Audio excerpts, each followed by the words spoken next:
Yo, what's up? Not a lot of what's going on. Living the dream, man. So check it out. I'm gonna turn this up a little bit because I can barely hear you. I mean, your volume is probably fine. I was screwing around with the stupid microphone.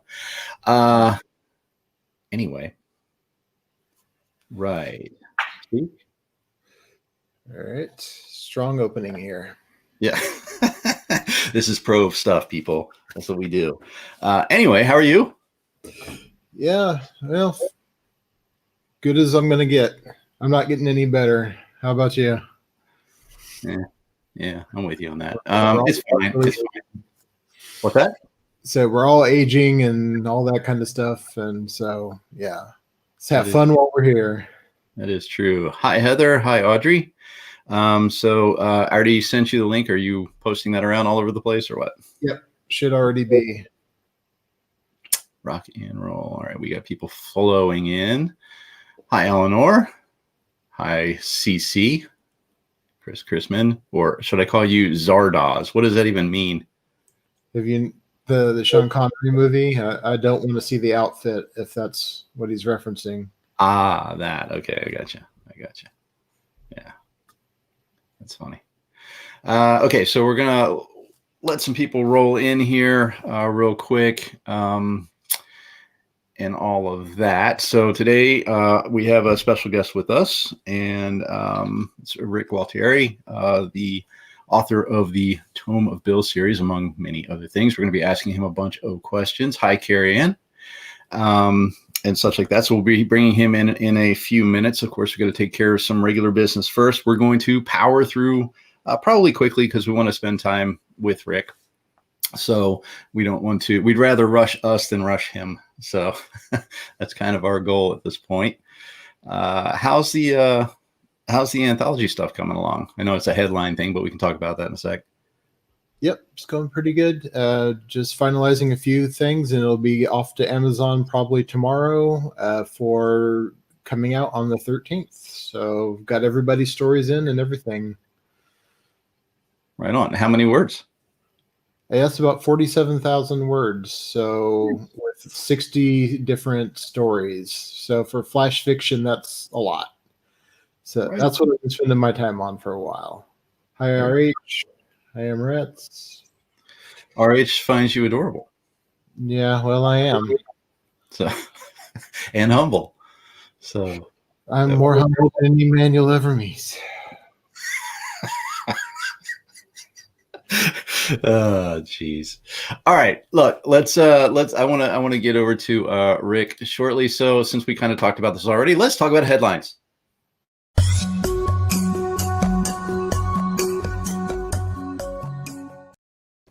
All right, so I know you got the anthology coming up. When's it actually hitting?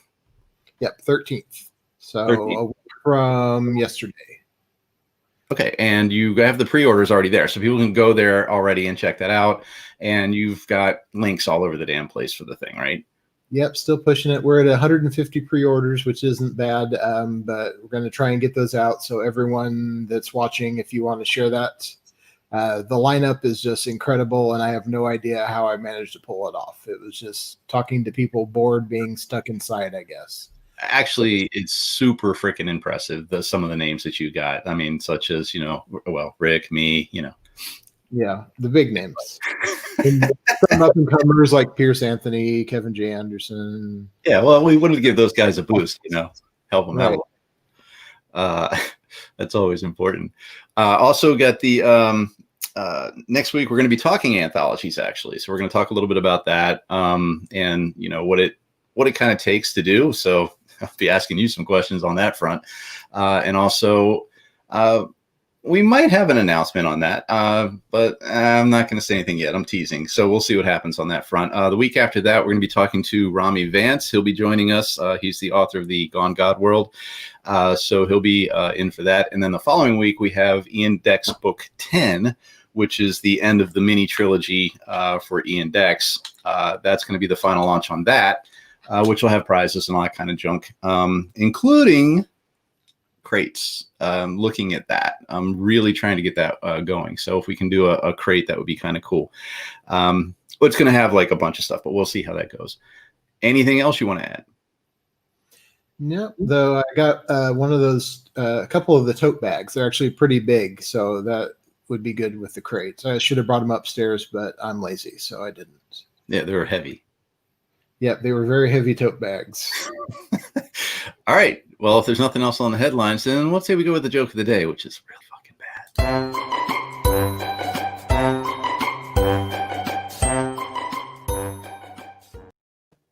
All right. This is just terrible.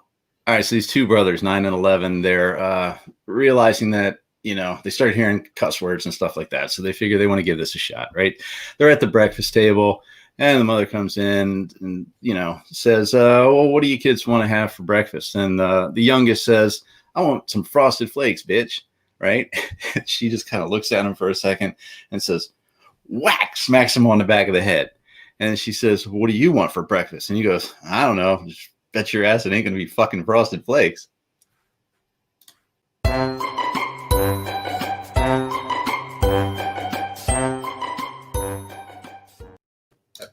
You see, I was so confident that I wasn't going to laugh that I drank water before you started. It was a horrible joke. Anyway, it's not like they pay us to be funny. Oh, wait. Yeah, right. All right. So without further ado, let's go ahead and bring in Rick, and let's start talking to him. Unless you got anything to stop that. Nope. Rock and roll. All right. We're going to bring in Rick Gualtieri.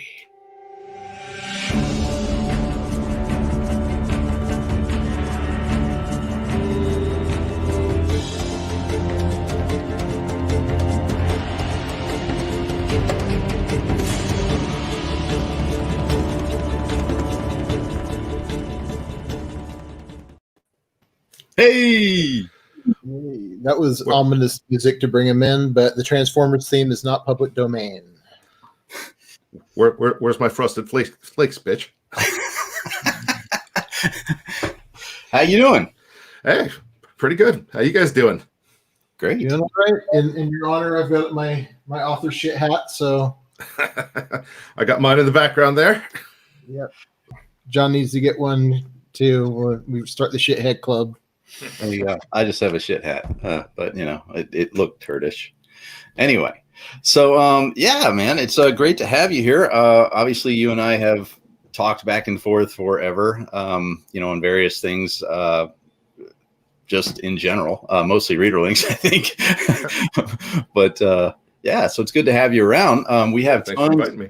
Yeah, we have tons of questions for you, and I'm sure there'll probably be added questions and such from the crew. Anybody out there who wants to ask Rick any questions, please do so, and we will try to get them all set for him later in the show. But I know that Noah has lined up a bunch of stuff. So Noah, if you want to go ahead and kick off. Well, your question was the good way to start, so I'll throw it right back to you. Oh, okay. All right. So speaking of Bill, right? What I always ask this question. It's basically, what is it that one day you were just sitting there going like, "Oh shit, I got to write a book about this." What was the inspiration for Bill? What got you going on that? The whole writing thing for me was just a bucket list item. It was basically a way to say, "Hey, I wrote a book, and now, and everybody, the world will probably ignore it or hate it, and then I can get back to my my actual life." So Bill really just kind of started out with I have this real life D&D group I've been playing with for probably going on 20 years now. God, we are old. But it was just like, it was just our day-to-day games and stuff. It got me thinking, like, first it was like, it wound up being like, what would happen if we were actually thrown into the game, which was much closer to Robert Bevan's Caverns and Creatures series, which wasn't a thing at the time. But then I pulled it back and I was like, no. What if monsters are real and we had to deal with them in the real world? And it just kind of went with there. And there was also a little bit of fuck Twilight thrown into there as well. So because something, I've always liked vampires. I grew up watching the Christopher Lee Hammer movies and stuff. Oh, yeah. And those were always great because it was Christopher Lee versus Peter Cushing. And it was two iconic forces on the screen, and there was no doubt about who was good and evil. There was no there was no shades of gray there, right? And I always liked that. Like vampires were monsters. They weren't like, they weren't love interests. They weren't well boring. And so Bill was kind of like a combination of, well, hey, what if I could take like this D&D group snark and bring it into the real world, but at the same time kind of like make vampires fun again. Right. Yeah. And actually it brings me to a question, because I know Mr. Ryder has a background in computer science. I'm assuming you do as well. Yes. I mean, they always say, like, write what you know, at least when you're starting off. And yeah, I mean, I worked as an e-commerce guy for 20 years, doing various jobs across like the spectrum with the web. So at the very least, I knew that I was going to probably screw up so much with this first book. At least I could get that part kind of right. Right. Exactly. So, I mean, now, talking about your background a little bit and everything else, you and I had a little bit of a discussion about this, but I've personally found in my own writing that there's a lot of inspiration from the corporate world that comes into that, not just, from the games that I played and all that kind of stuff, but rather, just the day-to-day interaction, which you could say about anything, I suppose, but there's something special about the corporate world being so fucked up that it really lends to that. Was the main character inspired by anybody that or you don't want to say, that's fine too, or other characters inspired by your corporate life? Bill was always meant to be kind of a chimera of multiple different people. Right. And I kind of always, and including some aspects of him that I personally don't like. I never wanted Bill to be a Mary Sue. I never wanted this to be a story about, okay, what would happen if Rick was a vampire? So yeah, he's kind of a chimera. I took bits and pieces of lots of people I know. For the most part, I don't think I took any one person and based any one character specifically on them. Most of my characters are either like fictional or like entirely fictional, or like I said, kind of like a bunch of traits thrown into a blender. For I guess, God, now I can't think of the word, but to keep my ass from being sued. I got you. Yeah, avoid litigation. Yeah, plausible deniability. There we go. There you go. Hey, we're getting old. If you can remember a word, even if it's within the first 30 seconds, I'm impressed. Usually the wife and I just look at each other and go, you know what I'm talking about? She's like, yeah, but I don't know what the fucking word is. I'm like, yeah. So I'm with you. So Noah, go ahead. So yeah, it's interesting where the characters come from, because there's some of them that we know, like everybody knows a Tom and stuff like that. And it's always that one person that you, for some reason, you let them stay around, but you don't quite know why. But it's getting interesting, because after you wrapped up Tome of Bill, you've gone to do other things. Now we've got Bill of the Dead, we've got False Icons. The world is expanding. How did that come about? I mean, that's kind of two different questions, since you've got RE Car and you've also got your solo one. But what made you go back to the Bill verse, for lack of a better word? Well, okay, so in the writing world, there's narrative sense and then there's business sense. I have no fucking business sense, because honestly, I never would have taken a break if I did. But the reality is, I'd say maybe around by book 6 of Tome of Bill, I knew that there was going to be a sequel series. But I purposely, so the series ended, and then I kind of took 2 years off because, well, let's be honest, I kind of killed a lot of people in the last book, and I didn't really want their deaths to be cheap. So it was kind of like, okay, so it might look like I'm like out of nowhere I'm coming back to it, but the reality was that was kind of the plan all along, to come back with this Bill of the Dead series, because I looked at this world and I was like, okay. It was playing with Legos. It was, I'm like, okay, let me build up this world. Okay, now let me kick it all down. But building it up and kicking it down was so much fun. I wanted to build it up and kick it down again. So, good idea. Yeah. So this is a warning right now: don't get attached, because at the end he's going to kill a lot more people. And I mean, as far as Rachel went, I mean, I've known Rachel since I believe, well, her first published book, 4. Which is part of her Rules and Dying series. She had approached me early on and asked me to read it, and I read it, and I was like, yeah, this is good and stuff. So we've been kind of friends since then. And she approached me kind of out of nowhere and was like, hey, I have an idea for a story that could take place in this world. And I think she expected me to be like, yeah, that's nice. Be gone, peasant. And instead I was like, okay, let's see where we can do with this. Right. That's great. Yeah, so it's interesting because obviously John and I work together on these books, and he works with other authors and stuff. This is the first person you've let play in your world, though you've co-written things before, right? Yes, I have a book out there with my friend Ruby Cruz called Lichen Moon, and she's been a friend of mine since college. So and we've both have always tinkered around with writing. So once I finally started doing this, going pro with this, I had approached her and I was like, you're really good. You should really try this. And she wrote a couple books, and then we were like, oh well, why don't we try writing one together? So let me ask you, do you mind if I follow up on that? Sure. Yeah. So the question is, how do you actually write together, or does one of you write and one of you developmentally edits? Do you split chapters? How do you handle that? All right. So the book I did with Ruby was a back and forth. She would write a chapter, I would write a chapter, and back and forth. In Rachel's case with False Icons, she will do the first draft. Then and while she's doing the first draft, I'll be kind of there as I guess world consultant, which usually involves her saying, "Would this work? Yes, no, or this makes no sense." Magic, from my end. But then I'll take it for for the second draft and usually do a lot of rewrites, and it has nothing to do with her, with her skills as a writer. It more has to do with my arrogance and saying, no, these characters would not do this in my world. I totally understand. So it's the same thing that I do with the we don't do the back and forth. Actually, I did do a book with Ben Zackheim at one point where, he wrote the one perspective, I wrote the other perspective back and forth, which was really strange because he actually ended up writing the lighter-hearted people, and I wrote the really dark, fucking scary guy, right? Which was strange for me, but it actually just flowed out better that way. But otherwise, with the other authors, it's pretty much the same thing. We come up with the idea together, and then they write, they hand it to me, and then I apply arrogance to it, as you put it, and then we, go from there. But it's really cool. So, do you plan on adding more authors, or are you kind of like, let me give you some advice?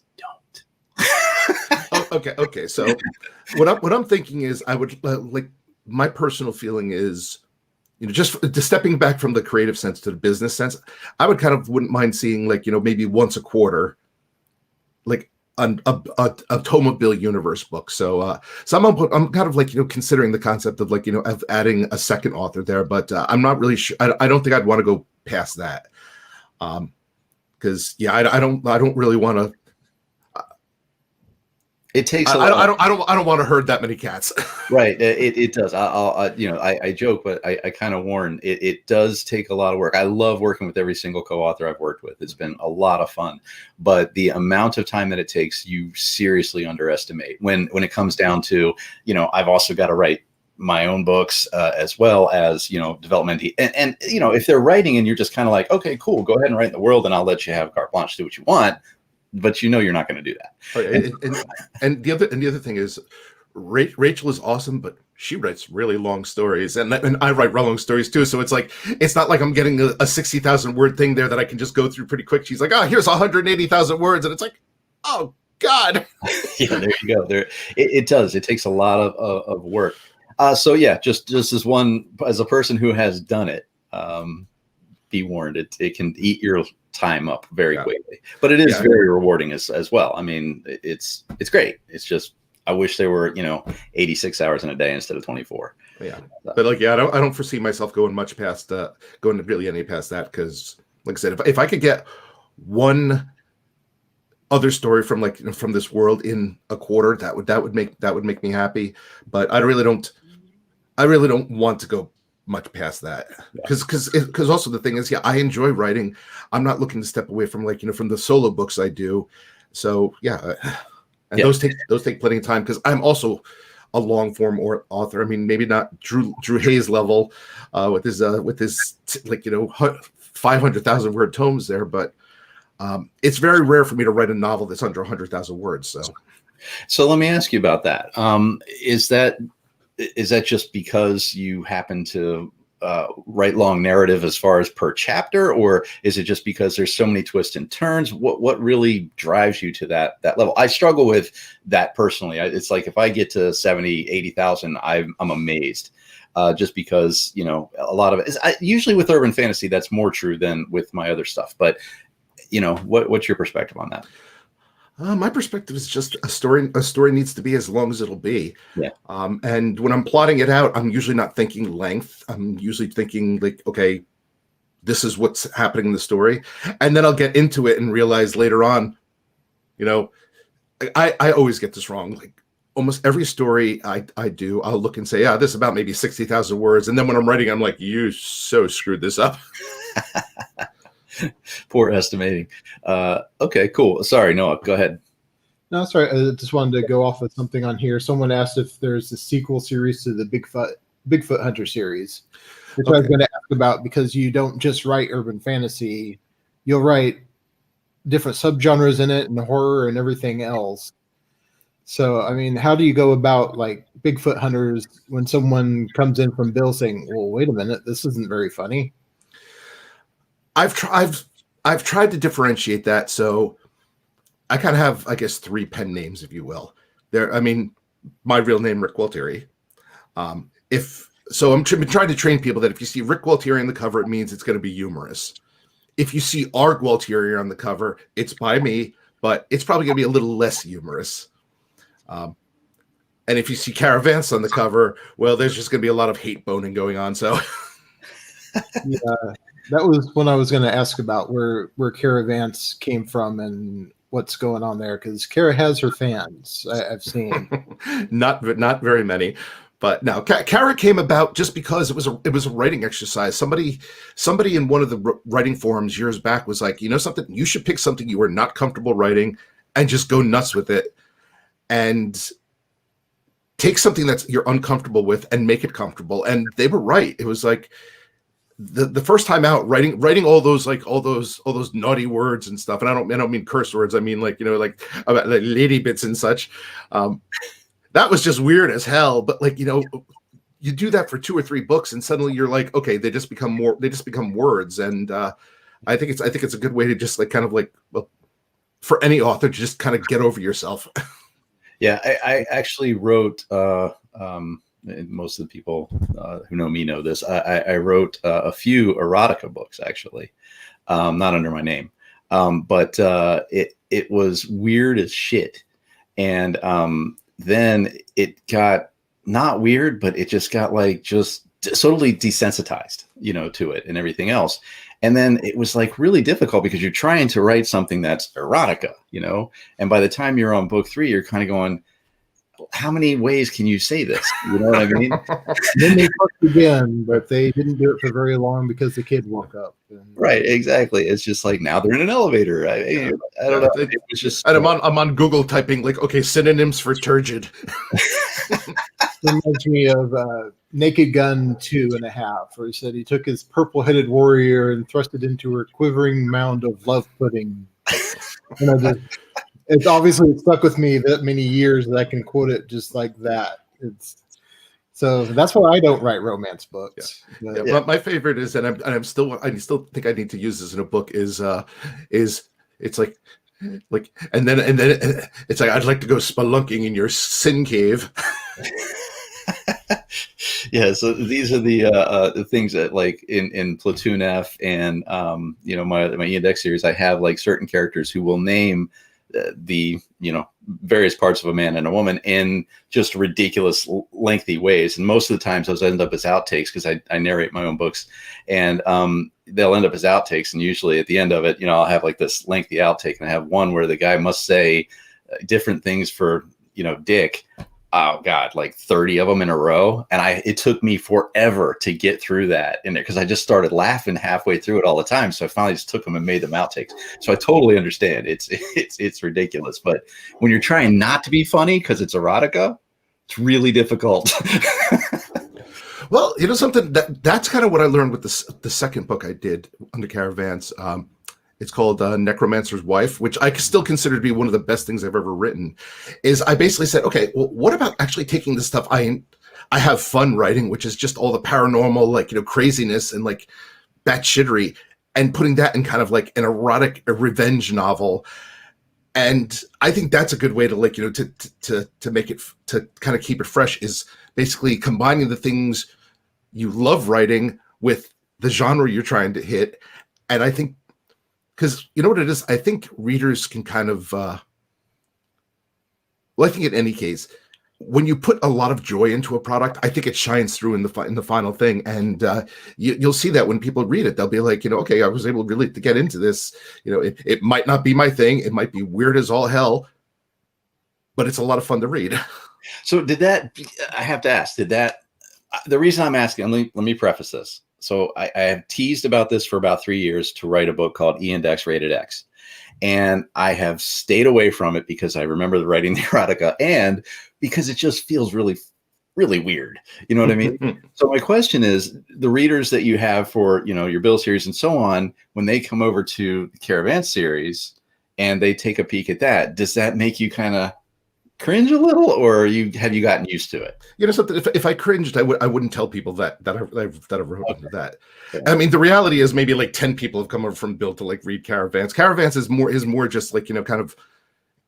I enjoy the stories I write under her, but I don't get inspired very often to do it. And it's but I'm not ashamed of it, of any of it. And hey, if somebody comes and reads it and says, that really sucks, well, it's like, well, there's a reason why that's under a different name.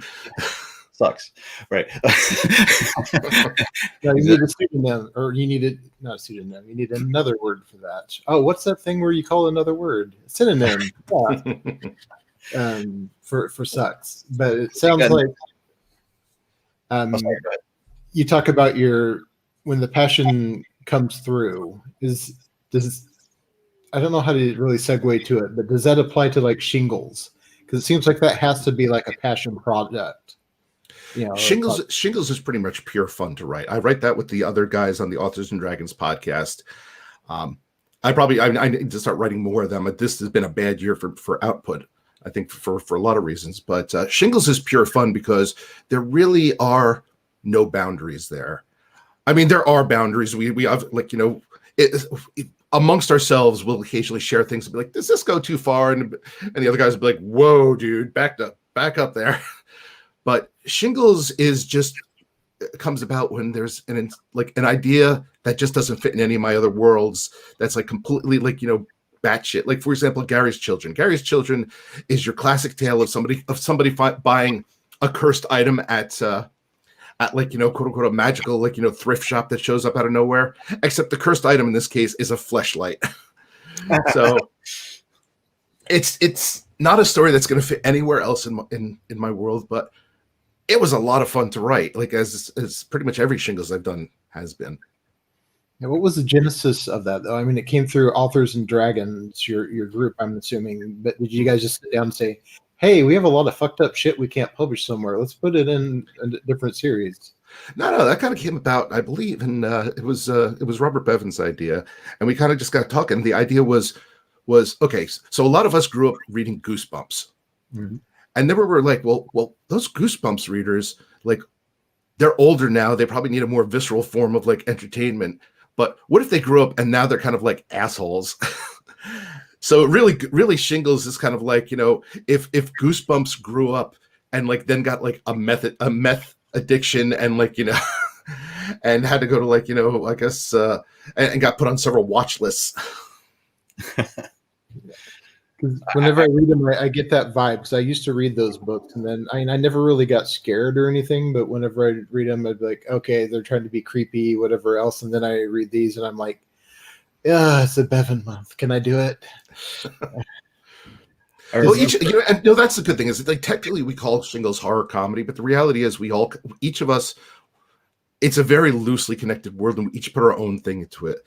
Like, and I think, in a sense, whenever you pick up one, you can see like the individual authors. Like, we're not trying to blend voices. You're getting if you're getting a Drew story, you're getting a Drew story. If you're getting a Rick story, you're getting a Rick story, and so on and so forth. So they're not so much interconnected as they are just one-off fun stories in a very loosely connected universe. that are just meant to give people like an hour or two of laughs or of enjoyment. Do you guys like share all those and say everybody's got to read through it, or you're just kind of like, we just slap the title on it and it goes out? Oh yeah, no, I don't think any of us have time to do that. We try to read the shingles as they come out. I mean, at this point, we're closing on a 40, so I don't know if any of us have have read all of them, but I've read at least 25 of them. And part of that is because I find the other guys to be inspiring. Gotcha. I like seeing what they do, and I enjoy reading another author and seeing when they do something either better or more clever than me, because rather than getting jealous, it just inspires me to be like, wow, that's damn good. I got to try that much. I got to try harder. Yeah. Oh, that's great. Now, do each of you publish them individually, or does it go through one funnel? We really should go through one funnel, but right now, just for sake of ease, each of us just publishes our own, and then we just slap them together under the Shingles series name. Gotcha. Yeah. Cool. We have questions actually from people here. Do you have more stuff that you want to go through? I've got tons of stuff, but let's see what they've got. Well, I mean, I can put them up on the screen, so that's why I'm asking you. Okay. Yeah, all right. So here we go. This is the first one. I wouldn't hold my breath. You know something? Gan is one of those characters. She's kind of like the Borg in Star Trek. When you get the Borg in small snippets, they are terrifying. But then when you have a Star Trek Voyager that tries to make them a part of every week's story, it loses a bit of the magic. So Gan is one of those characters I bring out sparingly. Okay. Yeah, you're not going to have a Dalek spinoff where they're just chilling, So that's a follow-up. All right. So I mentioned before that most of my characters are like chimeras of people. Gan is kind of she is actually based mostly on my middle son Connor. So there's a good chunk of that on him. I can't tell him that because he would probably freak out, if I'm like, yeah, hey, I got this character named Gan, and but she is mostly based kind of on him because he's a really smart kid, and I have no doubt that he is plotting to to kill each and every one of us in this household. That sounds nice. All right, so here's the next part of being a parent. How do you come up with the idea of holy icons? I don't want any spoilers. All right. Well, technically, they're just icons, not holy icons. But okay. When I started writing vampires, I took a 100% salad bar approach in that I looked at I've watched a ton of vampire stuff over the years, the Hammer films, Buffy the Vampire Slayer, all sorts of stuff. And when I created the Tome of Bill universe, I kind of took a salad bar approach and said, okay, I'm taking this, I'm not taking that, I'm taking this, I'm not taking that. And icons actually kind of arose from the idea from Fright Night of, crosses only work if you have faith. And I kind of decided, I tried to develop that and said, okay, well, what if faith really has nothing to do with with religion or God, and it just has to do with an individual's belief in something? In which case, anything, okay, maybe I really like fidget spinners, and if I believe in that enough, suddenly that's my vampire slaying device. So that's really what it kind of came down with, was taking that idea and kind of developing it and kind of trying to make it my own. Cool. Okay, well, this is there going to be a sequel to the Bigfoot Hunter series? Okay, so right now I don't have plans for a sequel to the Bigfoot Hunter series. The book I'm working on now, Kraken Hunters, is the last in that trilogy. That said, I have been dropping hints really heavily that they are part of an interconnected world. So my plan is that you might not see a sequel to the Bigfoot Hunter series, but you will almost certainly see these characters again. And if things work as I'm planning, there could be a really big crossover, maybe another year or two or so down the line. So I'll just say that. Okay. I'm trying to weed through this. So to answer these questions. Okay. No. So this is in reference to the erotica, I'm sure. No. So let's see. Am I embarrassed by them? No. Do I want you to read them? Sure. Do I want you to know why I wrote them? No. Okay, so moving on. So does that mean you're embarrassed by them? Okay. Let's see. One by Mark Wilcox, 1129. Yep. Yeah. Who in the A&D group has had the most "whoa, dude, that's gone too far" comments? I'm guessing Evan. Oddly enough, I mean, I don't think so. I mean, usually when Bob comes to us and says, "Is this like too much?" We'll read it and we'll be like, because we've read his other stuff and we'll be like, well, not comparatively. I know I've gotten one or two where I've been like, "Hey guys, does this look cool?" And they've been like, "No," but I'm not sure. I'm not sure anybody has a lock on that. Okay, let's see. No.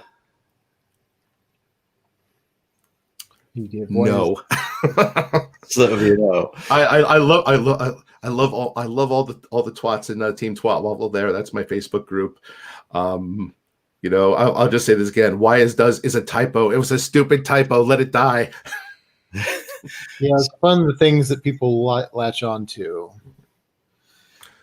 Okay, so icons in my series are so I mentioned before how faith works, that basically a person could believe in something enough and empower it to essentially be kind of like a thing to fight against vampires. Well, icons are kind of like special, almost like kind of like mutants, if you will, in that their ability to believe in themselves empowers their body. So essentially their entire body radiates what's known as faith magic, which is just lethal to the undead.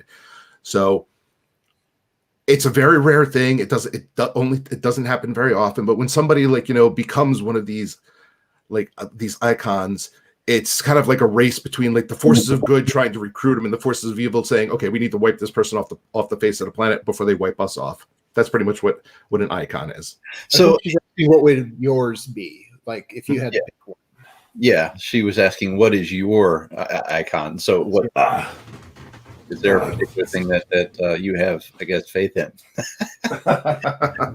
Well, here's the thing. If we're going by there's obviously people I have faith in, but if we're going by the ridiculousness of the series, I would say Generation 1 Grimlock. Right. Although I would be a useless vampire slayer with him because he's old, he's fragile, and there's no way in hell I would take him into battle. So I would probably die pretty quickly.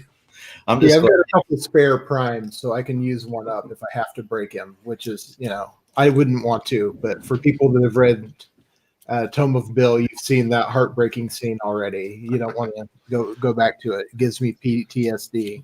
Well, see, the thing is, though, you wouldn't necessarily be able to use Prime as your icon because an icon and something you empower with faith magic is something that's kind of special to you in some reason. So if you have 5 primes, you're kind of splitting that, so you're probably not going to do that. So it's almost kind of like saying, I love this one thing so stupidly much.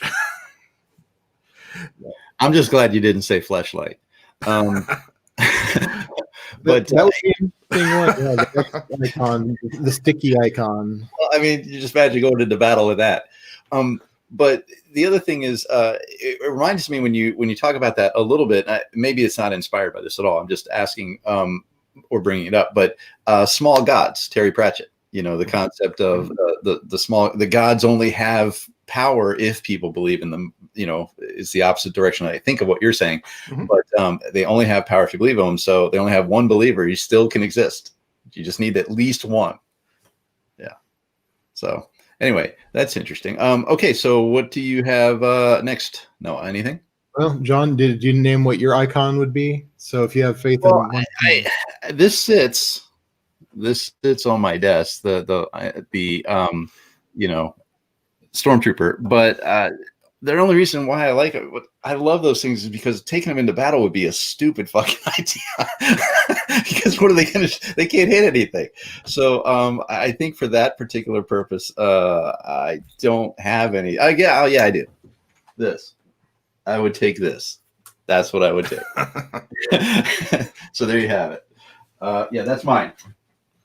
Cool. So we brought it up a little bit, and it's kind of expanded a little bit. But can you tell us, for people that don't know about Authors and Dragons, where that came from? How did you guys, all these authors, just come together, like forming like a super group? Well, I mean, I gotta say, I mean, as far as the author business goes, it's probably been one of the best decisions I ever made was to actually say yes when they approached me. So I think it started off as a conversation between Drew Hayes and Robert Bevan. They were talking about, like, and then the idea was like, okay, why don't we, like, actually do a D&D game? But hey, we could actually do a D&D game and like broadcast it as a podcast. And they reached out, like, I'd known both Bob and Drew, and they reached out to me and like, hey, are you interested? And I was like, yeah, sure. I don't have anything, and I don't have a life. And I reached out to a couple other guys. I think I reached out to John and Joe. And it's kind of the same thing. Hey, let's try this. I think we all figured, okay, we'll do this for a couple of weeks and then it'll go away. But it's all of us are like, are either are fantasy writers in some sense. Most of us are comedic fantasy writers. So it was also kind of like, hey, well, most of us have kind of a readership that crosses over pretty heavily. So there was a synergy there. And the reality is this could have lived or died once we met each other in person. Because I think all of us, like, the first time we met each other was most of us met each other was Contraflow down in New Orleans. And I think all of us had that trepidation of, what if we meet each other and we just hate each other in person? And that would have been the end of that. But it turns out that they're a great bunch of guys. I mean, the first person I met in person was Drew. And like within about 2 seconds, I was like, yeah, I can hang with this guy. Yeah. So, I mean, you always hear that concept of finding your tribe. And I looked into it because these are all they're a super talented bunch. Everybody in there. I mean, even though we play the game online of like, it's like of like, yeah, we like, we pretty much play our parts as part of the game. But the reality is everybody there is like a smart businessman. They work ethically, they work hard. They try to put out good stories, and they're just a really good bunch. So yeah, I really lucked out being a part of them. Yeah, and the fact that it's grown to the fact that we're now doing our own live cons is just mind blowing. Yeah, that's awesome. That's really great. Now, is Claire still with you? Is she just doing the podcast, or is she part of the whole crew? Oh no, Claire was just for that. God, yeah, we interviewed you for that writers podcast that we did a couple episodes of, and then it kind of just died. So Claire's never really been a part of Authors and Dragons, but we kind of we know her. Yeah. But Authors and Dragons is expanding now. We have a subgroup out there called the Authors and Dragons Calamity Janes. So they're an all-female gaming group, and they're essentially the plot there. The overarching plot there is all of their characters are kind of related to ours in a way, and they're kind of like trying to clean up our mess. Okay. You've got the She-Ra to your He-Man kind of going on. So I've met two of you in person, John Hartness and I was going to say Claire, because I went to a summit group with Claire for a week and such. But I haven't met obviously you in person or Robert or Drew. But do you guys go to any other conferences like, NINC or Vegas 20, the whatever it's called, the 20 books Vegas type things? Do you guys do any of those, or? I've been trying to get to NINC for a couple of years now, and it always just falls at like a bad time for me. Mm-hmm. So I do definitely want to get to NINC. Maybe next year. We'll see how it goes. I know that when we do conferences, though, we're mostly focused on fan conferences as opposed to like industry. Mm-hmm. So John of all of us does the most cons. Yeah. He basically lives at conference. He visits home. He has forgotten more things about conventions than I will ever know. Oh, yeah. But I mean, I think in the past we've all done Con Carolinas, together, and that's always been a fun one. Oh well, that's like right here. I mean, I live right next to Raleigh, so I'll have to come down to see you guys if you do that again. I will highly recommend NINC. I went last year. Unfortunately, this year no, because pandemic. But I went last year and absolutely loved it. Thought I wouldn't. And I really did. The Vegas 20 books one, it was great the first year. The second year, it was good. But I wasn't, Nink kind of soured me. I wouldn't say soured me. It spoiled me. Maybe that's the best way to put it. Just because, you know what, I have to say it's probably because of the venue. The venue was just fucking unbelievable, and it was beautiful every day. And you know, who was to say though that the next time you go, it's not going to be rainy and overcast all the time. It could suck that way, but it was just so nice to go. And you know, it was also nice because everybody there was already established and stuff. And there's just two audiences. I really enjoyed 20 books from the standpoint of being able to help, you know, people who were trying to start their dream. That's fun. I do really enjoy that. And on the other side, you know, like you were saying, your peeps, right? You felt like, yeah, okay, everybody understands basically the same stuff you understand because of their experience and such. Well, yeah, I mean, and there's also I'm not in the 20 books group. I've never been in that, but I've been in Nink for several years. I was on their social media team last year, and I have a ton of friends who go to that. So yeah, if I'm probably going to go to, like, you know, I try to limit myself maybe to like 3 conferences a year. So if I'm gonna, just because I don't really like traveling that much, but if I'm gonna probably do an industry conference, Nink is at the top of my list. Yeah. But for the most part, I do prefer fan conferences over that, because there's just nothing quite. I mean, hanging out with your peers is awesome. Don't get me wrong, but meeting your readers, that is just mind blowing right there. It's totally cool. It's totally cool. We last year in Vegas, we had the PPD conference thing that we did as a sub conference, you know, thing, and you know, people showing up for this big dinner thing and that we did, and it's so freaking awesome, you know, to know these people dig what you do, and they really dig it to the point where some of them actually came from out of state to go to it. Yeah, it's just incredible. It's not like, oh, we're all just people who happen to live here, so what the hell, we'll drive down the road. It was like literally people came in. That's the thing. Last year we did our first Authors and Dragons Con in Vegas. We had well over 100 people show up, and they were all there to see us. And it's awesome. I mean, talk about 2 days where your mind is blown. Yeah. Like I think like the first day of the conference, I think I was standing next to Steve, and I looked over and I was like, do we actually have lines of people to actually say hi to us? Yeah. Like what is this concept of lines? It is cool. It's very humbling. And I mean, that can go 2 ways. You can either go like that, like Noah does, or you know, you can my 0 fan interactions in Bangkok. Yeah, that really went to my head. You know something, John Hartness had the best advice about that. He was like, anytime you talk to anybody, he's like, treat every person as if they're both your first reader and your last reader. Yeah. And as long as you remember that, you won't go awry. You know, the other thing, I mean, you know, I told you that I worked in the games industry for a long time. It wasn't just, you know, at AOL, it was like a division, but I actually worked at Interplay out in California and such. And we ended up talking with a lot of celebrities.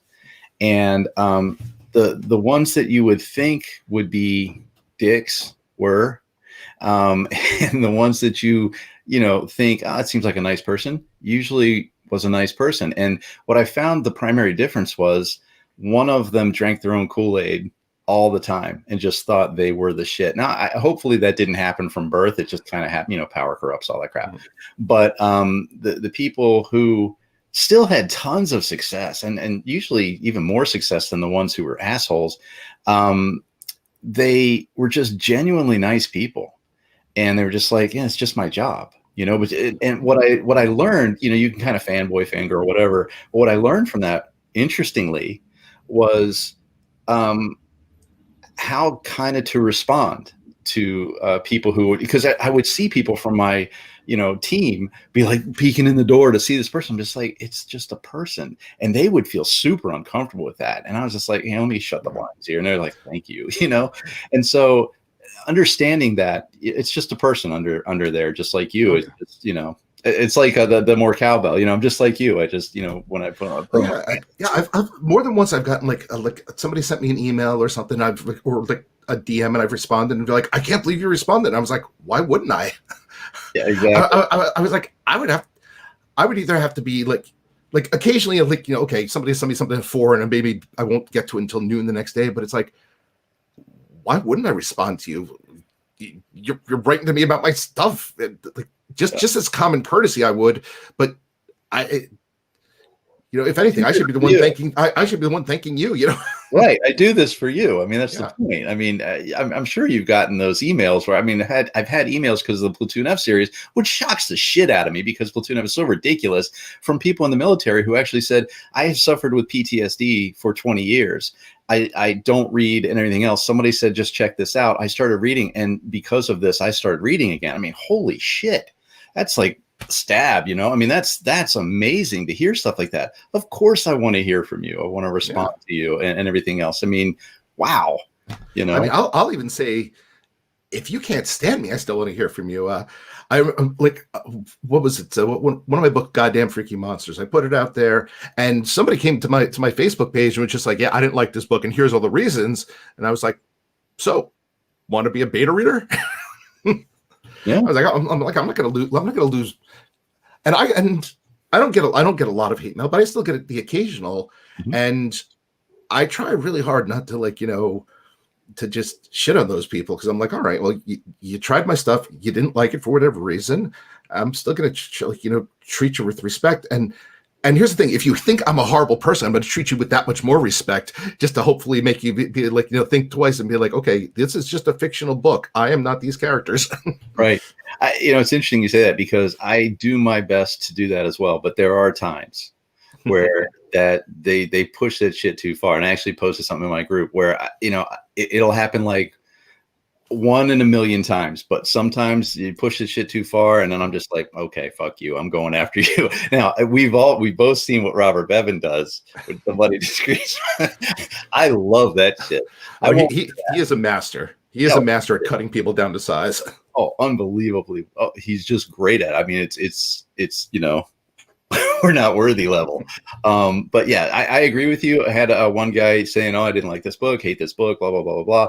And yet he was nice about it. He wasn't rude. He wasn't a dick. He was just, and I just wrote back. I said, hey, I'm sorry it wasn't for you, but thank you for giving it a shot. And thanks you, for letting me know. And then he says, because you weren't a jerk to me in response, I told a couple of my buddies at work I thought might like it. They've listened out and read all of your books. And I was just like, there you go. I had some other older guy who turned around, and I had said, he said that I must be on drugs to have written this book, et cetera, et cetera. And then we went back and forth, and finally I find out he's like 70 something years old, and he was in the military, blah, blah, blah. So very old school guy. I said, well, my stuff is, kind of Family Guy, that level, I don't even know what that is. I'm like, well, that's why we have a disconnect. He ends up turning a pen for me, right, and sending it to me. And it was the very last pen he could do because his arthritis was getting so bad. And I'm like, how does that happen? Yeah. Well, it's incredible. Something. We live in a society where, where everybody's like just loses their mind so much. People tend to forget, something. A little common courtesy can go a long way. I've done the same thing. I've had people write and be like, yeah, I don't like this series. And I'm like, hey, that's cool. Well, we can talk about it. Hey, tell me what you don't like about it. And I mean, I'm not going to try to sell them on one of my other things, but I'm just going to, thank them, have a discussion. And because sometimes, here's the thing, hearing what people don't like sometimes also helps me. It's not just an ego thing of like, I hated your character because of this. Sometimes I'll read that and be like, well, damn, maybe you have a point. Yeah. Maybe it's time for that character to grow in some direction I didn't think of. Sure. Yeah. It's great. No, I'm sorry. We're dominating the crap. Yeah, me too, except for none of that. But someday, yeah, people like that. But yeah, I'm isolated here since I'm stuck in Thailand. But eventually, hoping to get to some con or something. The next, what would be cool is at one of the Authors and Dragon Cons, if PPD we set up a booth, because you guys are gonna expand that way this year, and then the world caught on fire. But that would be interesting to see. But you also, when you talk about interacting with fans and helping and everything else, you had your podcast Tales of a Midlist Author, where you've gone through and tackled a lot of the topics for people that aren't quite at the same level that you're at. Are you planning to go back to do any of that? So Tales of a Midlist Author was kind of a V blog I did over on YouTube, and I kind of did thoughts as they came into my head. So it wasn't so much I quit because I was like sick of it or anything. It was just I ran out of things to talk about. So Tales of a Midlist Author really just exists as ideas pop into my head. I'm like, oh, this is something to talk about. Or if somebody sends me a suggestion and says, hey, could you talk about this? That's always cool. So it's kind of an ongoing thing that really never lives or dies. It's just kind of almost a stream of consciousness where I see something, I'm like, okay, I have an opinion on this. Let me share it for maybe the one or two people who care. Yeah, where I'm discouraged whenever I have those impulses, but yeah, don't jump on there. Sit down and think about before you get on the internet, because it's not going to be a good thing. Do you ever find yourself running into? I hear this with a lot of authors, and I've personally never experienced this, so I'm just curious. When I always ask is, have you ever faced writer's block, or do you just have so many ideas it's crazy? Okay, so before this year, I really had a huge well of ideas. There was no problem. This year, I'll be perfectly honest. Maybe around March timeframe, I just ran into a wall. Fortunately, I had a couple of projects already in flight, so I was able to kind of use that to get through. But I think the only new story I've done since then was I did one or two short ones in the last 2 months where I kind of forced myself to sit down and start outlining. So I'm starting to pull out of that. And I don't know if it's so much, I don't know if I can even call it writer's block so much as maybe writer's malaise. Like sometimes it's just, the feeling is just not there. Yeah. But yeah, this year, I can honestly say, it's like whatever well of ideas I've been drawing from, just decided to say, this year is screwy enough. We got nothing for you. So yeah. It has not been great. Yeah, I agree. It's not so much that there aren't ideas there. There's just no motivation. It's like having seasonal affective disorder the whole freaking year. I finished the Ian Dex book, and I have not written a damn thing since, and I just can't. And it's not the case of I have no ideas. I could sit down and do it. It's just no matter what I try to do, programming or whatever, I sit down to try to do it, and I just sit there at the screen, and I'm just like. It's exhausting. Everything is exhausting right now, and it's that feel. You know what I found I had to do? What's that? So around midsummer, I decided I had started Kraken Hunters. I think it was last year, and I decided to sit down and get back to it because I had the full outline there. It wasn't like I had to even put in work for plotting. It was there. I just had to finish writing it. And what I did was, I kind of took it from an exercise standpoint, which you can see from my face. I really do need to get back to exercising. But I was like, all right, rather than my normal word count goal. So, going full time, I usually put maybe a 4,000 or 5,000 goal for myself. I lowered that. And I said, something, if you get 1,000 words done, it's okay. Yeah. So that first day I did 1,000 words, then I did another 1,000. And then I was feeling good. I was like, okay, I did 1,000, maybe I'll do 2. And so after a week of like that, I was up to 2,000 again. And I was like, something? I'm going to hold myself here. This is maybe half my normal pace, but I'm going to hold myself at 2,000 and work on other things during the day because I know I can do this. And if I hit this goal, that's great. I'm not going to beat myself up saying, well, I was aiming for 5,000, I only hit 3, because that's usually a good way to just make yourself feel like crap. Mm-hmm. So pretty much for the entirety of that book, I just I kind of purposely throttled myself until just mentally it was just a habit again. Yeah. So I kind of had to almost build up from scratch with that one. It's like lifting weights. You don't start with curling 200 pounds. And if you curl 200 pounds, that's impressive. But you know what I'm saying. Mm-hmm. We weren't talking to Orlando. Sorry, I had the wrong guy here. Yeah, it's interesting you talk about that because it was around March, same time as where it hit me, to where I had the book fully outlined. Still haven't put out a book this whole year, and I had one every 2 months the year before. Now, to be fair to you, though, Noah, you were also dealing with me, and I'm the one having the major. I don't want to do anything, and so you're going.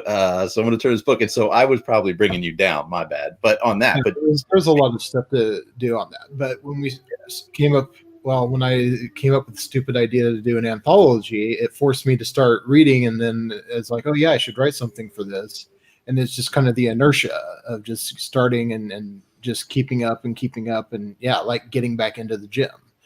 So it's kind of yeah, segue to that. So basically, let's talk about the twats for twats, I think is what you call it.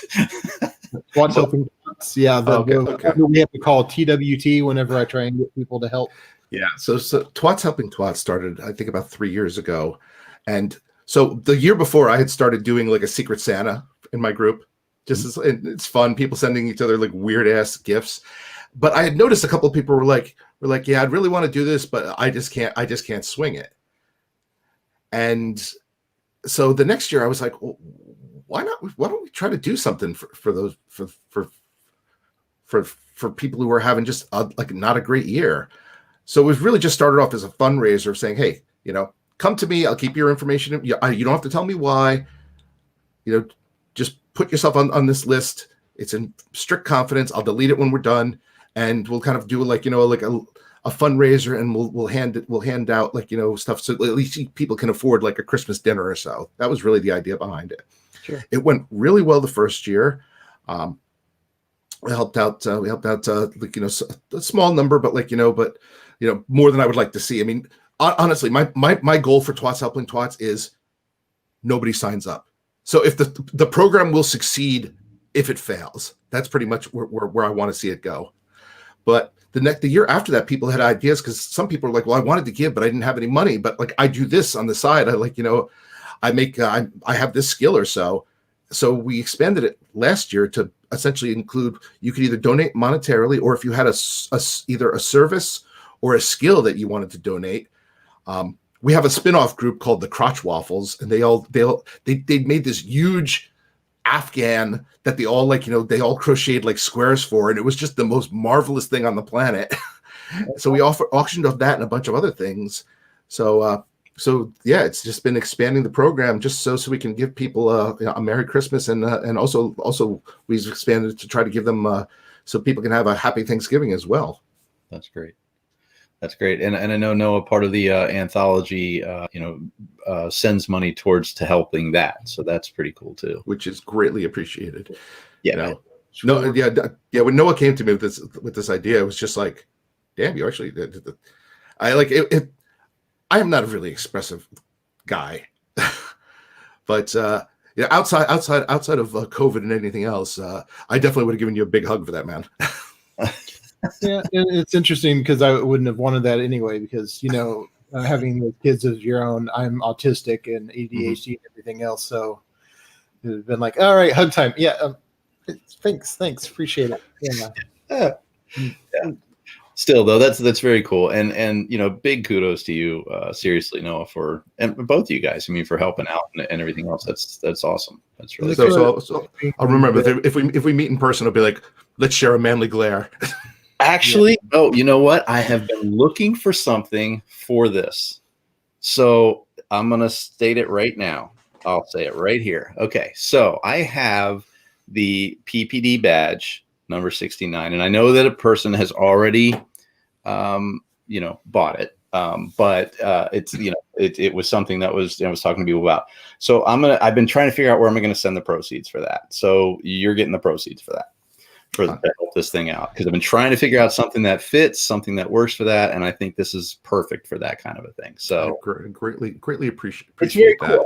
Well, thank you. And I mean, I'm not doing it to be cool here. I'm just saying I think it's a great idea what you're doing, and I've been trying to rack in my brain, like, where am I going to send this? I mean, sending it to St. Jude's would be great too, but you're sending badge 69. It's a little weird. I mean, honestly, I would love to see this this expand beyond it. I mean, here's the thing: we're authors, we're small business. I mean, that's what we're there to to build this business. But I mean, in my case, I'm like, all right, we in my group we got like 2,300 people there, and I'm like, these people have always shown that they're willing to come together as like a family. So it's kind of like nice to like, instead of doing like kind of like, I guess, the arrogant author thing and be like, this person gave me a 1-star, attack. Right. It's nice to say, why don't we try to do something that's cool for each other? I agree. And I gotta say, it really is,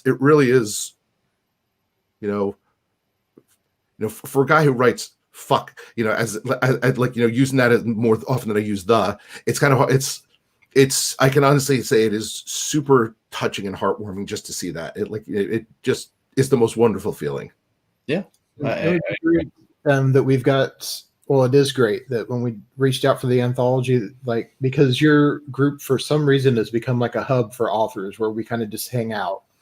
I don't know if it's just for whatever reason, but there was very few people that I reached out to in the group that I had met through there that weren't able to contribute. So I thought that was a really awesome deal. And it would be great if we had more people coming up with ideas like this, because, you know, if I had hair, it would fall out from all this anthology stuff. So don't count on that happening again. But trust me, I came close to setting up an anthology maybe about a year and a half ago, and I was talking to a friend, and they were just like, "Here's what you're gonna have to go through," and I was like, "Yeah, maybe I'll just back away from that."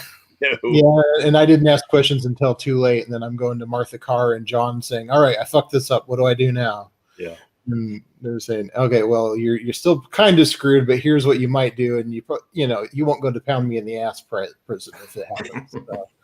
Wow, that movie. Office Space, right? Oh, right. Yeah. I thought you were talking about one like it's like, well, we watch different porn, I guess, but whatever. Yeah.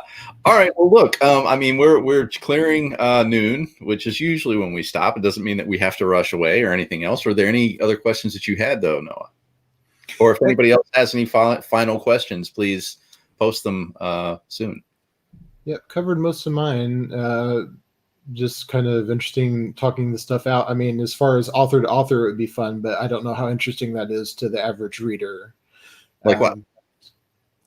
Just kind of the business stuff. I mean, okay. So, I mean, yeah, well, let's jump into that. So when you do advertising, because a lot of times with this particular show, people do come in and want to know some of that stuff, because I have a lot of readers who are also writers as well, or aspiring to be. So one of the questions that I have is, when you do advertising and such like that, do you focus on a particular service? Do you focus on Facebook, Amazon, and BookBub, or do you add anything else, or do you just kind of like go, I'm mostly here? I'm pretty basic across the thing. I do Amazon, I do Facebook. I kind of do passive marketing over on Twitter and such. I would say my goal with marketing is because here's the thing. Facebook everybody's doing those, is to try to look at that and be like, okay, how can I get my voice out there? How can I be unique amongst that? Mm-hmm. That's really just what my goal is, to try to stand out in some hopefully positive way, but sometimes negative is fine too, because I also come from that marketing school that says, okay, if you see something one time, you look at it like, oh, this is trash. But if you see that a million times, suddenly you're like, all right, I guess I'll check it out. Yeah. There's 7 touches, the 7 touches rule. Yeah, exactly. Yeah. I primarily do Facebook at this point, but I'm, going back into Amazon. I did an Amazon stint for a while that did not go well, but that's a totally different story I don't want to talk about. But with Facebook, I actually do really very well with Facebook. And I did BookBub for a while, done right. And I find that with BookBub, it's usually female lead that does best. Male lead is a little bit harder sell, and even just a perceived sale. So in other words, if you're selling a book, your starter book at $2.99, for example, and the rest of your series is $4.99, you can basically say, 50% off the normal price of the standard series or whatever. Even have anything like that. If you have full price anything with BookBub, it's the whole point of BookBub is cheaper books, right? Yeah. And so on. So, but anyway, I also find that series tend to work okay with BookBub, especially if you target correctly and you pay a lot. It can do really well, but it's one of those things that I've personally found that if you say, I'm going to try this at $5 a day, it's not really going to do much. If you say, I'm going to spend $300 on this ad, you probably will do really well if your targeting is right and everything else. Yeah, I mean I've played around with BookBub ads, and I've normally gotten, like, even with my my female-led series, Hybrid of High Moon, and I've mostly just gotten my ass handed to me. Whereas Facebook and even Amazon, I've like AMS ads, I've done pretty well there. And I think the trick with AMS is like Facebook is one of those, once you have something that's working, you can never really forget it, but you gotta set it and walk away from it. Whereas AMS, that's something you kind of have to babysit, so almost on a daily basis there. It's interesting that you say that. It depending on the author, and also I spoke with some people from AMS about this, and their take is actually quite different, because I thought the exact same thing. Their take is, yes, you have to babysit the keywords, you have to babysit all that kind of stuff, but adding and removing ads constantly on Amazon is actually a bad idea. Oh, no. Yeah, I definitely don't do that. My goal is when I say babysitting, I mean the keywords and such. Yeah. I will only play the ad, like I will do the adding and removing ads thing very sparingly. Yeah. I'm like you. I'm not a marketing. That's not my thing, really. The business side is a little, but it's a necessary evil. I know, but that's just the way it is. But yeah, apparently, if you have an Amazon ad that's been running for 3 years and it's been consistently doing okay for 3 years, that kind of ad is what they love. Yeah. And I mean, Amazon, much like Facebook, is about relevancy. And if you have a relevant ad there, you can drop your bids down really low and still get a ton of impressions and hits on it. Yeah, exactly. And actually, a lot of people claim that's a smarter thing to do than try to overwhelm a particular area to try to make more money. Now, it's not a bad idea if you're doing to do high bids on like a release or something. But even then, with Amazon, that's kind of tough because it takes a while to get into their system. And that's, one of the, as coding reader links and stuff, some of the things that we've learned, first off, like Facebook has like the 50 touch rule. So basically they do a learning phase of around 50 interactions, which is ridiculously low and totally, useless in my opinion. But here's what I've learned to do with that. I will run 5 of the same ad. And what I'll find is that, ad 1 is crap. Ad 2 is crap. I'm going to end up here. The final ad, is all of a sudden doing amazingly well. They're all the same, same target, same everything. It's just, how did it learn? And if it learns the wrong way, if their system learns the wrong way, your ad's not going to do that well. And so you might think the ad sucks. Doesn't. It's just that the learning that they applied to it sucks. So you have to do that. With Amazon, it's closer to 500, which is a better thing. But 500 takes longer, especially if you're only spending $5 a day, and getting them to even spend your money is a pain in the ass at times. So it does take time for that growth to happen. And so a lot of people will start their ad and they'll be like a week in, it's not even spending my money. 2 weeks in, still not spending my money. Yeah, give it a month. Give it time. Yeah, at that point, it's like, okay, it's not spending your money, so you're not losing anything by letting it go for a while. There you go. Exactly right. Yeah. So yeah, any other particular things you wanted to ask on that, Noah? No, just kind of interesting to get little tidbits here and there as I start my solo things eventually. We've got some questions come in. Okay, let's start here. That's Noah's for you. Yeah. How long till Bert returns? I finished the first draft, so John probably shouldn't have put that up on screen because it's waiting on him. Look at the time. Have we mentioned that we have no motivation? No, I'm just kidding. No, that's great. Actually, it's something that I want to get started on hopefully next week.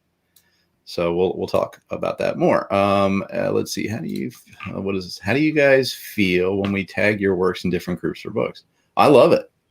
Yeah. I mean, there is no such thing as that ever being a bad thing. Yeah. Unless you tag and say, "Oh, this sucks." Something? I'm okay with that, because something. One person sucks is another person's best story ever. So I am 100% okay. Like every person, like I know what's one of the groups I'm in, Fans of Urban Fantasy, which is a great group. I know a couple of people who've basically been like, "Oh, this guy's books are like are terrible. There's so much cursing and there's so much this," and I'm like, that's okay, because something. Somebody else might be like, "Well, I like humorous cursing." Yeah, exactly. I agree completely. There was, we have these things where, with the dysfunctional family, the whole point was, hey, you're dysfunctional like me. You stand in line at the donut shop or whatever, and somebody calls number 69 and you go, fine, you belong, and that's kind of the thing. Other people might look at that and say, oh, how childish. Fine, you don't belong. Okay, that's cool. Go belong somewhere else where you fit in, but doesn't mean not everybody will. So yeah, like here's this thing. We as authors, we tend to obsess over those 1-star reviews we get, when the reality is, something, that's probably why obsess over somebody who's not your audience. Yeah. Instead, look at those people who love you and and double down on giving them things that they love. There you go. Right. Exactly. I agree. And plus, assuming you love it too. I mean, because a lot of people will write to market and they're just like, shit. You know what I mean? I can't. I've tried, and well, actually, I haven't tried. The reality is, I have a very low attention span, and if I start trying to write something that I'm not into, it's not going to go anywhere. Yeah. Like, I know I have the ability to write in certain genres that would probably make me a lot more money than I make in comedy. I just don't want to. Yeah, I hear you. Yeah, there are certain absolutely things that will definitely do that. And honestly, as I've said before, I didn't want to write an urban fantasy, but I've grown to love it. It's grown to be a lot of fun for me because I could bring comedy to it, and I didn't know you were allowed to do that. But I just said, fuck it, I'm going to do it anyway. And so then once I found, oh, wow, this is really doing well and people really like it, then I found a love for it. You know what I mean? But I just didn't expect that to happen. So here's one. All right. So yes, you're definitely going to get more Bent. Not this year. You know why? Because I just had I kind of promised myself I would finish the Crypto Hunter trilogy, but I love writing the Bent books, which is the Hybrid of High Moon series. Like Bill is all about his friendships and such, whereas Bent is more of like a comedic thing where like the focus is on her family. And I really enjoy writing that because I try to make them like a real family in that, yes, they love each other. They also drive each other completely batshit most of the time. And it's just fun writing that. So Bent is going to go at least we're on book 3 right now. And by the way, book 3 is finally coming out on audio at the end of November. And we're going to go at least to 5 books with that. And then we'll see who survives. So Chris, I think you're asking impressions as in ads, or I'm not sure what you mean here. Yeah, but if you came up when we were talking, when you guys were talking about the advertising stuff. Yeah, that's kind of what I thought too. So impressions, personally, there's a lot of things that you look for. You look for impressions, relevancy, the cost per click. Is it driving through the roof? Is it making your money back? So, even if you're getting, I hate to get a 60-cent CPC or cost per click, but hey, if the book is selling really well from that, then I will try strategies to lower the CPC and keep the sales going. But there's a lot of things that you have to look for. Yeah. And the thing with impressions to keep in mind is they can be both good and bad, because what I noticed was I recently did a heavy ad spend on Max's Brooks' new Bigfoot book. And it was a ton of impressions and very few clicks. And I realized that the reason probably for that was that people were searching for Max Brooks and they were pretty much at the top of the page just clicking buy. And even though that probably registers as an impression, nobody actually probably was seeing that ad. So it was kind of like just a pointless thing. They weren't scrolling down to look at that stuff. So if people see your impression and it registers, that's usually a good thing. If it just appears on a page and a spot that they're not getting to, it's worthless. Yeah, I agree. Let's see. Question. Let's see what this is. Is there a way to challenge a review from someone who obviously hasn't read the book? You can, but they usually don't do anything about it. Yeah, it's a kind of a waste of time and effort. Here's the thing. A review that's so far off is probably really not. It's probably not going to hurt anything other than your ego. Yeah. So why bother worrying about it? If you want to help, though, just upvote the good reviews instead. I would just say yes and no. If a reader wants to just do that, please do. But as authors, we should never encourage that. That's rank manipulation. Amazon takes a dim view on that shit. I agree. Yeah, it's one of those things where it's just like, sure, if you read a review that you happen to appreciate and you want to upvote it, go ahead. But don't just go in there and just say, oh, I see a bad review that's got a lot of votes, therefore I'm going to find a good one and try to, get everybody to upvote it so that one goes away.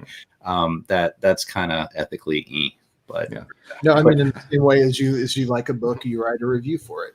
And yeah, I'm that's definitely saying game the system, because I've already seen a lot of authors get hammered for that kind of stuff, and I'm not smart enough to do it. So yeah. And as far as like on Goodreads, it's kind of the same thing.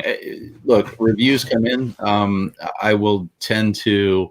I used to live and die by reviews, and that can really eat at your soul. So you kind of have to be careful, because on some instances, I'm great, I'm fantastic, and the next one, I suck, I'm the worst. It can get to you. So you have to kind of be careful about how you approach reading them. If you read them in other words, read them with your head, not your heart. If you read them with your heart, you're fucked. If you read them with your head, then you can learn something, you can move forward, and so on and so forth. And that's a good thing. Yeah, and as far as Goodreads reviews go, I would say if you're an author, only go to Goodreads and read your own reviews. If you're having a really good day and you say to yourself, I really should bring myself down to earth really hard. It's interesting. I used to avoid Goodreads like the plague. I started, back in 2013, and I was, going there all the time, and so on. And then I avoided it like the plague. Then I started finding that it is a very undertapped market. Advertising there is a pointless exercise in my opinion. And running their free giveaway stuff is also a pointless exercise, because I ended up, somebody won it and then gave it a terrible review and said, it's not really my kind of book. I like, this genre, whatever the genre was. I said, well, why the fuck did you sign up for the free giveaway? Because it was free. Goodreads makes a lot of stuff. And I used to do a lot of Goodreads. If you make it a point to be part of the community, Goodreads can be very rewarding. I stepped away mostly because I just didn't have time. You don't have time. Yeah. I absolutely agree. It is literally, it's a big thing. I mean, you get in and you're kind of it's like running your own group almost. I mean, you have to get in there and really belong. And if you can't keep up, it's almost worse. It's better to just be distant and, step away. It's not because, I'm too arrogant to be part of Goodreads. It's like, literally, I do not have the time. Yeah. It's a lot of effort. It's like running your own Patreon, kind of a thing almost. Like I'm on Twitter, I'm on Facebook, I'm on a bunch of author things like K boards and like such. I'm like, there's only so many hours in the day. Yeah. Now here's one tip though, that was actually pretty good. And I have a PA that helps me with a lot of this stuff, and she was running a bunch of things on Goodreads, in my stead, not kind of as me, but, not responding. She would be like, I don't know how to respond to this, and, wouldn't just make shit up. But anyway, what she was doing was saying, look, we need to give snippets out there. We need to build buzz out there, do all that kind of stuff. And so you would have kind of a more contained thing. It wasn't like you went into all these groups and try to participate. It was, here's a contained aspect. And, it is important to go in there and comments or reply to comments. It's not the same ecosystem as Amazon, whereas Amazon, you don't really want to reply to reviews. But, you look at like the 4-star and above reviews and you like them and reply to them. It's not manipulation. It's simply because it keeps you on their radar. Mm-hmm. Now, if somebody's giving you a 1-star review, I mean, sure, you can reply if you want, but really what that's doing is keeping you on their radar, and they don't like you. So why do that? It's a different ecosystem you have to learn how to manipulate and work with. So like my PA, for example, will go in and say, okay, I'm going to like, the ones that are, solid reviews and so on, because the next time I have like a push of some book, I can go ahead and, we can build that out. And then people who liked the past books and stuff are going to see that. And then they're going to funnel toward it. It really does help with sales and such. So it's something to think about. Okay, we have, this looks like a longer question. I don't know if this will fit. As much as I love hard copies, collectibles, and first runs, my reading runs into Audible. Loving a great reader or really digging a multicast with sound and music. Since you guys seem to appreciate your fans, please don't forget me when you release new materials. Put me on your mailing list. Keep the creative juices flowing, and please never give up on yourself. If you need, we are here for you too. Yes, thank you for that. I will give you my account right now. I will just say we cannot put you on our mailing list unless you join, because that is illegal. That's right. It is. Now, let me ask you, do you have somebody specific that you have chosen to do your narration? So you go through Tantor? I mean, what do you do? Okay. So it really depends. I mean, like I work for my Bill books, I work with Chris Featheroff. We've been working together for years. He did the first one. He makes me laugh. He makes me laugh at my own stupid jokes. Really, for my other series, so Hybrid of High Moon is going through Tantor. I do have narrator approval and such for that. But I mean, you know what it is? I like going through Tantor because once it's all done, it's kind of out of my hands. Mm-hmm. They do all the editing and such. I don't really, my thing is, I don't listen to audiobooks myself, so I kind of suck at editing up. Right. And I've definitely made mistakes in the past. And once you make a mistake and it's live, it's really hard to fix it. Yeah. I mean, that said, I'm going to be next year. A few of my books are aging out of ACX's 7-year contract. So there's a few books I am looking to have redone because at the time it made sense, but now I'm looking at them going, this might have not been the right voice for X book. Right. So it's just a chance to kind of rethink some things. Yeah, and I think one of the hardest things that I believe people don't quite get on a reader side, and you or listener, and you wouldn't understand. It's not that you'd be expected to understand. Going through something like Tantor is great. Or, if you happen to be able to get a 50-50 rural split with somebody that you trust and who is very good. I do that with my own Onakin series, for example. But, otherwise, you're paying, as an author, you're paying for this out of pocket. And it's not cheap. It's extremely expensive. And you don't see that money back for a while because it takes forever to get the whole process done, post-production done, submission done, and then ACX has to take it, and they've been very slow lately getting things live. And so you just kind of, by the time you're said and done, you're looking at a long time between when you spent money and when you hope to make that money back. And so it's really tough if you're prolific. I mean, I've got honestly, just to put the number out there, which will probably freak people out. If I were to finish all the PPD books and put them out there, even with me being the narrator on the ones that I'm, doing, I still have post-production that's handled by somebody else and so on. And the narration that would happen with the female-led books, because it's not going to be me, obviously, that would cost me around $50,000. And that's hard to, to go, oh, here it is, doing that. So it's a very challenging thing to do. And I don't know if you know this, but I'm pretty open about how much it costs to run a lot of these things. So it doesn't. Okay. I am too. I mean, I've worked with narrators that run into the several hundred per finished hour rate, and they've done a great job. But it's like that's a healthy chunk of change. Yeah, I mean, I lucked out in that when I first started off, ACX was still doing their stipend program. Mm-hmm. So Chris and when you do a rev share, and a lot of authors will shy away from rev share just because they're like, well, you're screwing over the narrator. And I'm like, I think of it differently. I think of it that they're taking a risk on you, and you're kind of taking a risk on them. Yeah.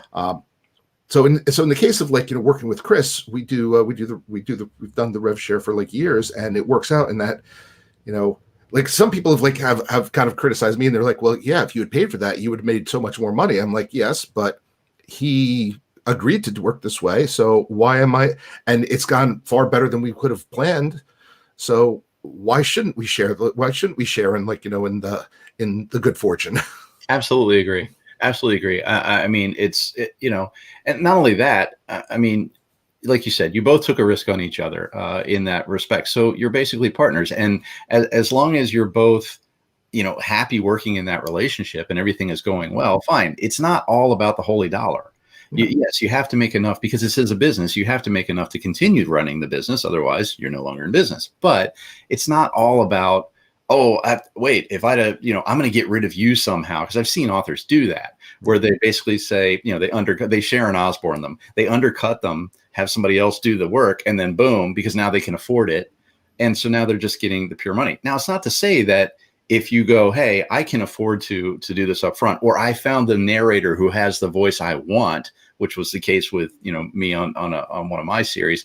I have that narrator, and they don't do that royalty split, then I have to pay for it. Okay, fine, that's cool. And some people are just up front, hey, no, I want to own the whole rights. I don't want to do a royalty split. Yeah. totally cool. Totally cool. That's your business decision. But there's nothing wrong with having a 50-50 split if you have, somebody who'll do it and it works for both of you. It's fine. Yeah. I mean, there's nothing wrong with having with just being a good business person. But I think there's nothing wrong with like my thing has always been like there are certain things about my business I could probably run smarter to make more revenue, but it would kind of make me feel a little scummy or so. Yeah. So, and I mean, when I'm working with with my cover artist, when I'm working with my editor and stuff, I want to treat them with the respect that they're also business owners. So I'm not going to play games and stuff. If I have like my cover artist, her thing is she wants you to pay up front. And I've had a few authors be like, I would never do that. And I'm like, well, this is her business. She's running it a certain way, and I choose to work to respect that. Yeah. And I mean, and if for whatever reason it doesn't go right, or if I work with somebody and they screw me over, well, guess what? Then I'm not going to work with them again, and I'm probably going to warn other people away. But until such time, well, these are their terms. Why am I going to argue? It's not like you walk into Starbucks and say, okay, I want the half frappy with a flippy flappy, whatever, and everything else. And they say $3. You go, I don't think so. It's just like, no, you want that? That's $3. That's how it works. It's a business. Yeah. Yeah. Okay. Sorry. So anyway, we kind of went off on a tangent there. Look, it's 12:30. I don't want to keep you all day. It's been a lot of fun talking to you, and likewise. We really do appreciate you, coming on, and obviously your fans appreciate you as well. It's great to see. It really is. And thanks for having me on. I appreciate it. Yeah, seriously, you deserve the success. It's great. So if there's nothing else, I guess we will say goodbye to everybody. And again, next week, anthologies, and the week after that, we'll be talking to Rami Vance. Who's awesome? Who's awesome, by the way. Yeah, he's a great guy. Again, thank you, and we will see you guys next time. Later.